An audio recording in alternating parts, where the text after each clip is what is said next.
ঘুমের থেকে ওঠার সুন্নত তরিকা, ঘুমের থেকে উঠবে, ওঠার পরে ডান কাতে ভর দিয়ে উঠে বসবে, বসার পরে আলহামদুলিল্লাহ আলহামদুলিল্লাহ আলহামদুলিল্লাহ 3 বার আল্লাহ পাক জীবিত করছে।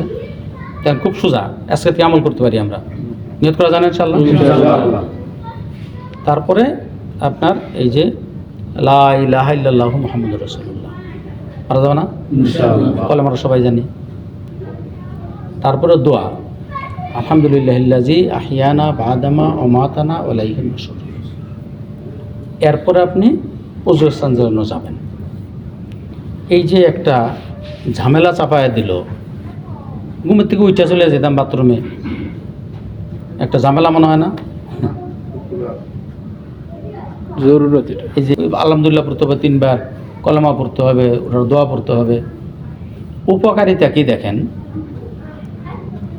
সারা বিশ্বের বৈজ্ঞানিক ডাক্তার চিকিৎসকরা বলতেছে যে খবরদার রাত্রে ঘুম ভাঙলে বা ঘুমের থেকে উঠা দ্রুত যদি কেউ বাথরুমের মধ্যে চলে যায়, তার হার্ট অ্যাটাক এবং স্ট্রোকের সম্ভাবনা আছে। এবং অনেক বেশিরভাগ খবরই দেখবেন ভোরবেলা স্ট্রোক করে। ঘুমাইছিল, আমরা যাই দেখি যে এক সাইডে বসেছে, হার্ট অ্যাটাক হয়েছে, ভোরবেলা বেশি হয়। ওই যে উঠছে, উঠে রওনা দিছে।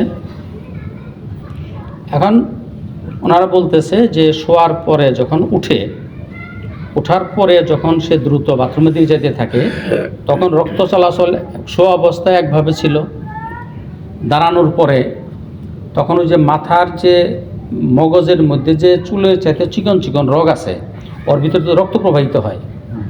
গরুর মগজে দেখছেন না চিকন, গরুর এত বড় গরুর যদি এত চিকন রগ হয়, মানুষের এই মাথার মগজের রক্ত আরও চিকন।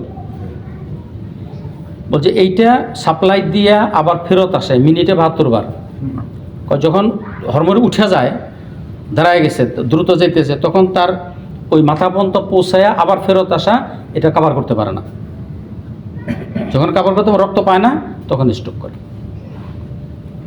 তো এইটা এখনকার বিজ্ঞানীরা বলতেছে যে আপনারা ঘুমের থেকে উঠেই যাবেন না, কিছুক্ষণ দেরি করবেন, 1.5 মিনিট কমসে কম, 1.5 মিনিট 2 মিনিট দেরি কইরা তারপরে বাথরুমের দিকে যাইবেন। ওরা কিন্তু দোয়া টোয়ার কথা কইতেছে না। 1500 বছর আগে মুহাম্মদ রাসূলুল্লাহ সাল্লাল্লাহু আলাইহি ওয়াসাল্লাম এই মুহাম্মদ সাল্লাল্লাহু আলাইহি ওয়াসাল্লামের তরিকা বাতলাই দিয়েছেন, যে তরিকার দ্বারা আল্লাহ পাক এই বিপদ থেকে হেফাজত করবেন। সুবহানাল্লাহ। এই জন্য বলছি নবীর তরিকার মধ্যে রহমত। সব রহমত দেখা যায় না, কিছু দেখা যায়। এমন কাছ থেকে 20 বছর আগে তো মানুষ এটা জানতো না, এখন প্রকাশ পাইছে। 15 বছর আগেও জানতো না। এরকম হাজারো সুন্নত আছে যেটার কি ফজিলত একটা একটা নতুন বেরিয়েছে, আরও বেরিতে থাকবো কিয়ামত পর্যন্ত। তা আমার ওই বুঝি আর না বুঝি, আমি যদি মহসব সুন্নতের উপর জীবন চালায় যাই, আল্লাহ পাক আমাকে ওই ফজিলত রহমতের মধ্যে শামিল করে দেবেন। আমাদের ওই স্ট্রোক আর হার্ট অ্যাটাকের অসুবিধা থেকে বাঁচার জন্য আমল করব না, সুন্নত জিন্দা করার জন্য আমল করবো। কি বলেন? সুন্নত জিন্দা করার জন্য আমল করবো।